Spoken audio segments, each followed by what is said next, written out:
Sorotan berikutnya, Saudara, usai membantah dirinya bergabung dengan Partai Golkar lewat ormas pendiri, Presiden ke-7 RI Joko Widodo merespons Wakil Presiden Gibran Rakabuming Raka yang santer diisukan akan bergabung dengan ormas Golkar MKGR.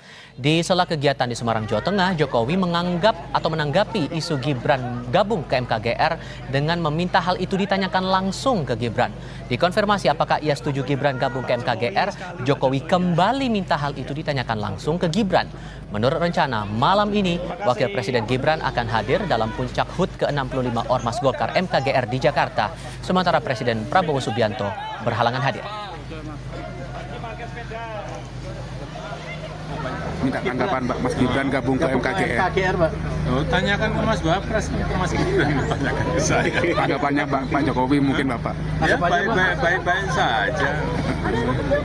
Setuju Pak ya, setuju ya. Apanya? Setuju Mas Gibran. Ya, tanyakan ke Mas Wapres.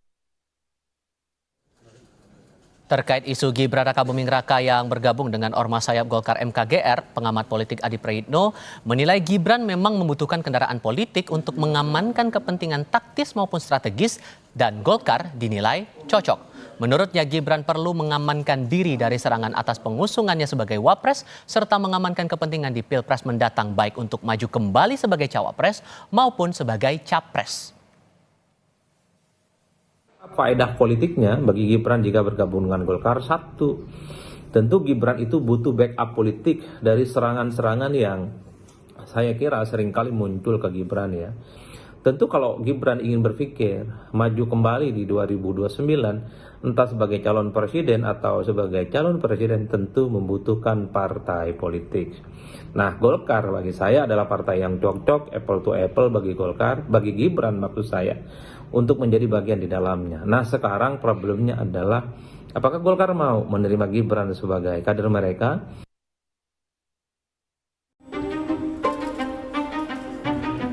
Isu Wakil Presiden Gibran Rakabuming Raka akan bergabung dengan Partai Golkar mengemuka jelang HUT ke-65 MKGR Sabtu malam. Gibran disebut akan hadir di puncak HUT salah satu ormas pendiri Golkar itu, mewakili Presiden Prabowo yang berhalangan hadir. Soal isu Gibran gabung Golkar lewat MKGR, Ketua Umum Partai Golkar Bahlil Lahadalia minta tunggu kejelasannya Sabtu malam. Urusan besok HUT MKGR nanti tanyakan kepada Ketua Umum MKGR Pak Adis Kadir. Saya Ketua Umum DPP Partai Golkar ya. Menyangkut siapa yang diundang, wallahu alam bisawab karena saya juga undangan. Saya sampai dengan sekarang masih itu kan nanti di MKGR. Besok malam aja kita lihat ya. Makasih. Assalamualaikum warahmatullahi wabarakatuh. Ketua Umum MKGR Adis Kadir bersyukur jika mantan Presiden Jokowi dan Wapres Gibran mau bergabung. Kata Adis, Golkar adalah partai yang terbuka. Namun demikian, Adis mengaku belum ada obrolan dengan Gibran mengenai isu ini. Golkar partai yang terbuka, jadi kita menerima siapapun itu yang ingin bergabung dengan Partai Golkar. Apalagi kalau itu tokoh-tokoh bangsa ya, seperti mantan Presiden Pak Jokowi atau Pak Gibran sebagai Wapres. Jadi mungkin Mas Gibran gabung MKGR atau gimana? Nah, MKGR kan tidak suka kejutan-kejutan. Nanti kaget-kaget. Ya biasa-biasa saja. Tapi tiba-tiba gabung? Biasa-biasa saja. Ya gabung alhamdulillah. Ya. Tapi belum ada obrolan akan gabung Mas Gibran. Belum.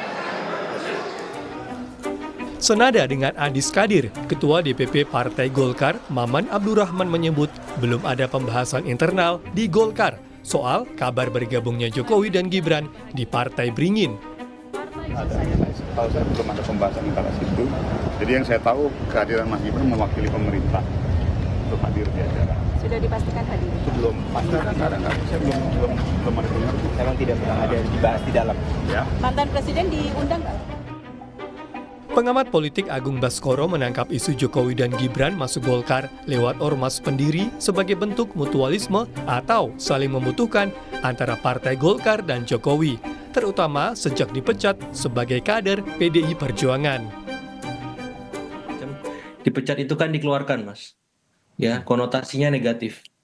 Ya, ketika kemudian ada isu wacana MKGR, ada Pak Jokowi Mas Gibran masuk, ini kan berarti setelah dikeluarkan kemudian diterima gitu kan, konotasinya berubah menjadi positif. Saya kira relasi ketika Pak Jokowi Mas Gibran masuk ini kan ke Golkar maupun Golkar menerima Pak Jokowi ini relasinya mutualis ya, saling membutuhkan, saling melengkapi satu sama lain. Kenapa? Pak Jokowi punya basis di Jawa Tengah, solid, ya teruji semacam itu. Nah Golkar kalau bersama Pak Jokowi sedikit banyak bisa memperluas basis itu. Isu Jokowi dan Gibran akan bergabung dengan Partai Golkar beberapa kali mencuat usai dipecat keduanya sebagai kader oleh PDI Perjuangan. Sebelumnya, Jokowi kerap menunjukkan kedekatannya dengan Partai Golkar saat masih menjabat sebagai presiden. Tim Liputan, Kompas TV.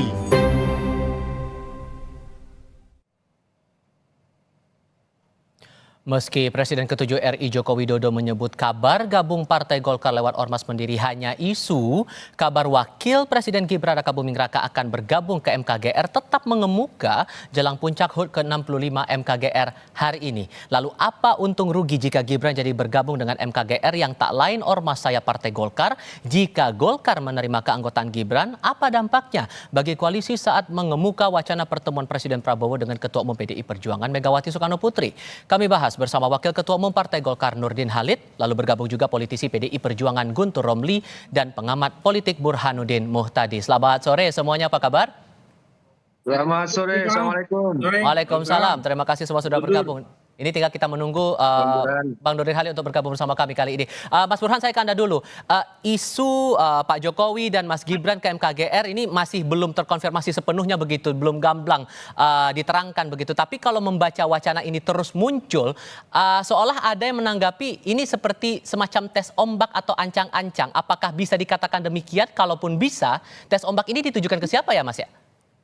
Bisa ya, jadi kita bisa membaca ini bagian dari testing the water, karena isu masuknya Jokowi atau Gibran ke Golkar itu timbul tenggelam. Jadi kadang muncul, kemudian hilang, ditelan oleh ombak, kemudian muncul kembali. Dan menurut saya ini bagian dari testing the water untuk menguji dua level sekaligus.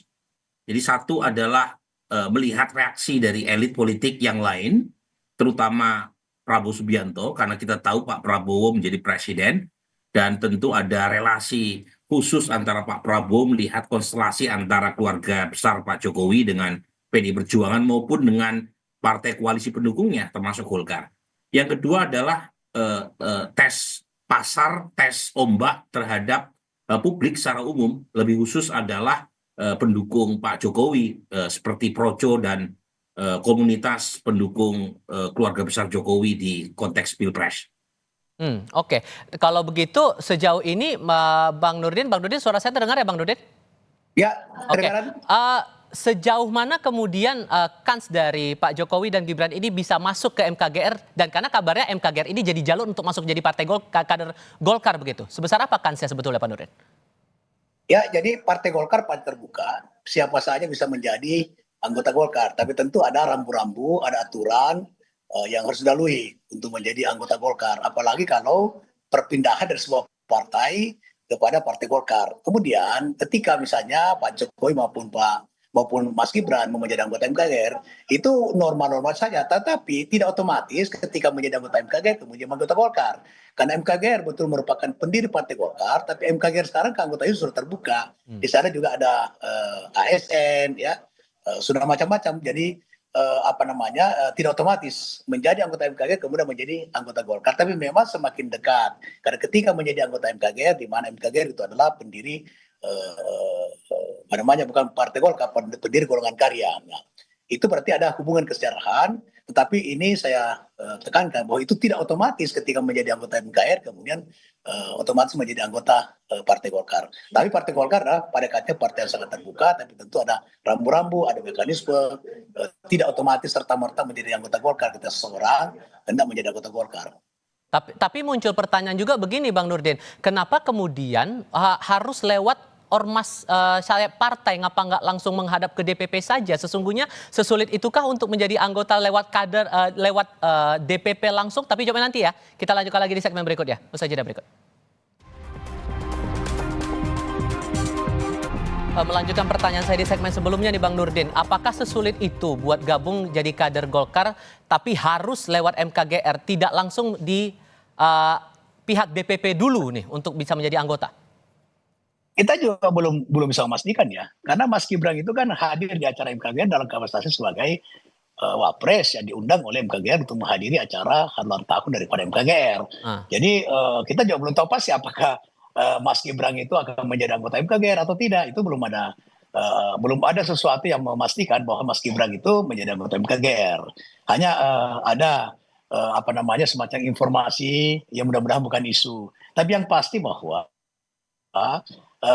kehadiran yang saya tahu ya, saya pahami kehadiran Mas Gibran di dalam acara MKGR itu dalam kapasitas sebagai wapres menghadiri acara puncak HUT MKGR itu. Jadi tidak dalam kerangka untuk datang mendaftar di MKGR sebagai anggota MKGR. Gitu. Dan tidak ada mekanisme di Partai Golkar bahwa ketika hendak menjadi anggota Golkar itu harus melalui organisasi dirikan atau organisasi pendiri yang kita kenal dengan Hasta Karya. Tidak ada mekanisme seperti itu, dan anggaran dasar, anggaran rumah tangga maupun PO tentang keanggotaan itu tidak mengatur seperti itu bahwa harus menjadi anggota Hasta Karya dulu atau anggota daripada ormas yang didirikan maupun yang mendirikan Partai Golkar baru masuk Partai Golkar. Bisa saja langsung kepada Partai Golkar gitu. Oke, di tengah munculnya mekanisme yang diatur dalam peraturan organisasi. Oke, Ya, sorry saya potong di situ, Bang Nurdin, sorry. Saya mau ke Mas Guntur. Di tengah munculnya wacana ini kan muncul di tengah-tengah rencana buat pertemuan antara Bu Mega dengan Pak Prabowo. Apakah kemudian ada perubahan komunikasi antara PDIP dengan Kim di tengah munculnya isu bahwa Gibran akan gabung ke Golkar lewat MKGR ini, Mas Guntur? Oh ya, terima kasih Mas. Ya, sampai detik ini kami tidak terpengaruh ya. Pertemuan antara Ibu Megawati Soekarno Putri dengan Pak Prabowo itu tidak terpengaruh dengan hal-hal di luar kedua tokoh tersebut. Karena kalau kami menyimak apa yang disampaikan oleh Mas Ahmad Muzani dan juga dari senior-senior kami ya, yang selama ini juga sudah berkomunikasi dengan pihak Gerindra dan Pak Prabowo, ada Mbak Puan, ada Pak Oli, ada Mas Pram, ada Mas Ahmad Basara, bahwa komunikasi itu selalu terhubung dan selalu ada respon yang positif. Nah, hingga saat ini memang yang disusun itu soal kapan waktunya itu, tempatnya di mana dan tanggalnya berapa, karena kan mengingat juga terkait agenda-agenda Presiden Prabowo. Namun bagi kami pertemuan dua tokoh ini adalah pertemuan yang sangat penting dan sangat strategis ya. Gitu, Mas. Terlepas bahwa ini menjadi hak siapapun untuk bergabung begitu, Mas. Tapi kan ada catatan juga dari internal PDIP terhadap sosok Gibran dan Jokowi ini yang dipecat karena melanggar etik itu tadi. Apakah ada cermatan sendiri terkait dengan isu ini? Oh enggak, Mas. Jadi kami menganggap ketika pemecatan itu sudah dilakukan dan sudah diputuskan oleh Ibu Ketua Umum, maka baik Jokowi dan Gibran sudah tidak terkait dengan PDI Perjuangan. Dan kami juga tidak mau berkomentar dengan apa yang akan mereka lakukan, sikap politik yang mereka lakukan, yaitu sudah tidak lagi terikat dengan PDI Perjuangan. Dan kami tidak mau memberikan komentar tentang hal itu, Mas. Oke, Mas Burhan begini, ini muncul dua narasi bersamaan ya, kabar atau isu Jokowi dan Gibran gabung ke Golkar lewat MKGR, terus di tengah-tengah itu juga ada, kita juga masih menanti nih wacana pertemuan antara Pak Prabowo dengan Bu Mega. Ada kaitan nggak narasi-narasi ini atau wacana-wacana yang muncul di permukaan ini? Ya, kalau ditafsirkan ada kaitan antara rencana pertemuan Pak Prabowo dengan Ibu Mega dengan rencana atau isu berkaitan dengan Mas Gibran masuk ke MKGR, bisa-bisa saja, sah-sah saja. Dalam politik kan otak-atik gaduh semacam itu suatu hal yang Stimuno dengan Triple Action, bantu perbaiki sistem imunmu. Dexa. Prabowo dengan relasinya dengan parlemen itu tidak seperti kejadian sebelumnya. Jadi pada pemerintahan sebelumnya itu relasi antara governing coalition dengan oposisi itu tegas. Dan PDI Perjuangan juga menjalankan posisi yang tegas juga ketika berada di luar kekuasaan. Kalau kita flashback pada masa Pak SBY 2 periode berkuasa. Tetapi pada masa Pak Prabowo minimal sampai 3 bulan terakhir ini, itu relasinya tidak setegas itu. Jadi PDI Perjuangan itu masih membuka opsi untuk bergabung dengan pemerintahan Pak Prabowo. Dan kalau misalnya itu terjadi, maka komunikasi antara PD Perjuangan dengan partai-partai pemerintah itu unik. Karena tidak vis-a-vis antara Prabowo versus PD Perjuangan, tetapi PD Perjuangan ya kalau misalnya masuk ke dalam itu akan memiliki dinamika yang khusus terutama kepada mereka yang dianggap menjadi proksi Pak Jokowi gitu. Oke. Jadi ini saya melihatnya Tival, kalau misalnya Gibran masuk ke Golkar, PDI Perjuangan kemudian masuk ke kabinet Pak Prabowo, itu yang menjadi pemenangnya Pak Prabowo karena Pak Prabowo menjadi the center of attraction. Semua pihak akan mengalami proses dinamika khusus untuk mendapatkan blessingnya Pak Prabowo. Kemudian ada competition di antara partai-partai mitra Pak Prabowo. Kalau misalnya PDI Perjuangan masuk ke dalam pemerintahan. Dan kalau misalnya itu terjadi, itu cukup mengirim alarm, ya, terutama relasi antara Pak Prabowo dengan Pak Jokowi, ya, yang kita tahu sejauh ini masih mesra, meskipun kita tahu tidak serta-merta hubungan antara Pak Prabowo dengan Mas Gibran semesra ayahnya dengan Pak Prabowo. Oke, kalau nilai tawar terhadap sosok Gibran kalau kemudian jadi ikut bergabung, apakah ini juga hanya sebatas peluang untuk Pilpres 2029 atau ada hal lain yang bisa mendongkrak begitu? Oh, bukan hanya itu saya kira. Kita tahu Mas Gibran kan memerlukan semacam proteksi politik ya, karena dia sekarang tidak terafiliasi politik setelah dipecat oleh PDI Perjuangan. Dan kita tahu juga 3 bulan terakhir itu yang menjadi sasaran tembak kan Pak Jokowi dengan Mas Gibran. Pak Prabowo relatif nyaman-nyaman saja. Nah, kalau misalnya bergabung dengan Golkar, tentu saja akan positif buat Mas Gibran dalam pengertian dia mendapatkan semacam proteksi dan benteng politik kalau ada serangan yang dialamatkan kepadanya. Tapi saat yang sama Golkar juga tentu tidak serta-merta memberikan dukungan kalau tidak mendapatkan insentif apapun kan. Karena kita tahu Golkar memerlukan tokoh atau magnet politik yang cukup kuat. Suara Golkar di basis Pak Jokowi itu relatif kurang begitu maksimal. Kalau misalnya Gibran bergabung, setidaknya ada insentif buat Partai Golkar untuk mendapatkan potensi suara dari basis pendukung Pak Jokowi yang notabene adalah pendukung Mas Gibran juga. Jadi ini hubungannya sifatnya simbiosis mutualistik, meskipun lagi-lagi Tival, kalau misalnya Gibran masuk ke Golkar, relasi Golkar dengan Pak Prabowo juga harus dilihat khusus. Karena lagi-lagi competition itu artinya cooperation plus competition. Satu sisi terlihat kerjasama, tapi juga ada kompetisi loh di antara elit-elit di dalam pemerintahan. Oke, kalau kemudian nih seandainya PDIP ikut bergabung di koalisi pemerintahan, Bang Nurdin, tidakkah ini juga diukur-ukur kemungkinan di dalam internal Kim begitu, kalau Gibran jadi bergabung ke Partai Golkar? Karena ada yang memprediksi bahwa ini jangan-jangan bakal ada friksi juga nih di internal Kim.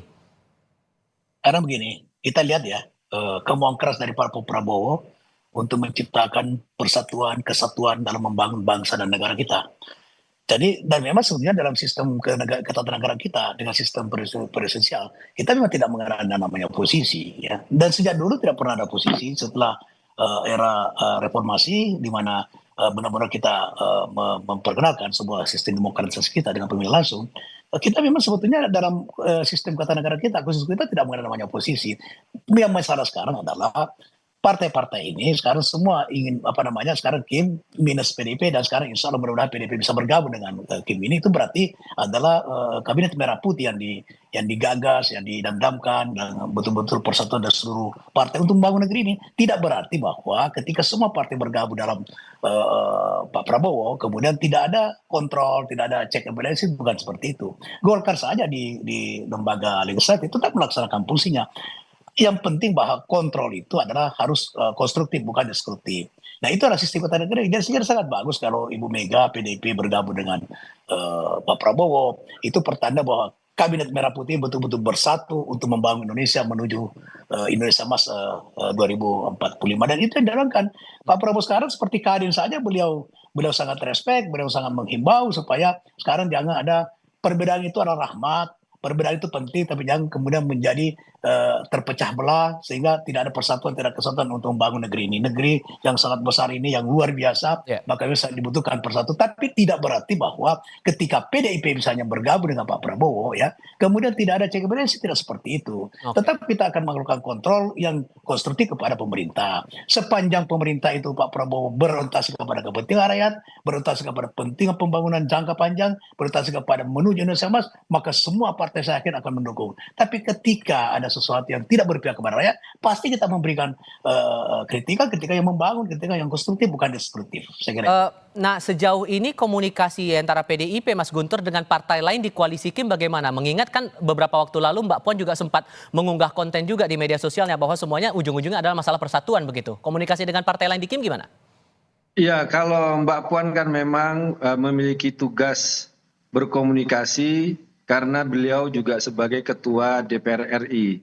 Jadi terkait komunikasi dengan partai-partai lain, saya kira itu kan sebagai wewenang dan juga jabatan beliau sebagai Ketua DPR.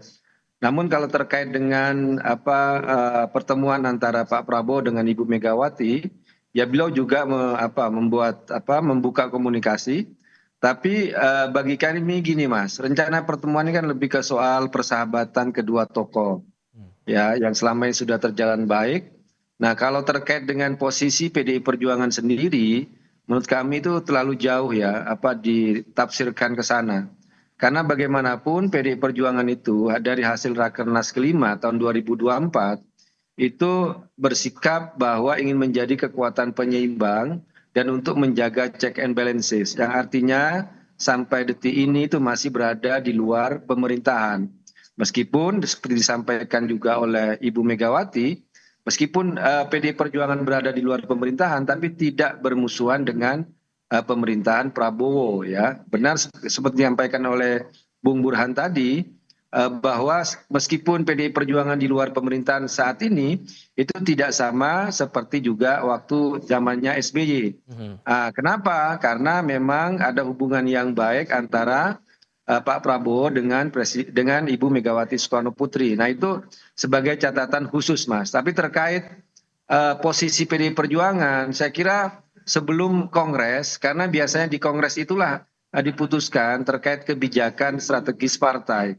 Apakah tetap berada di luar atau nanti bisa masuk ke pemerintahan.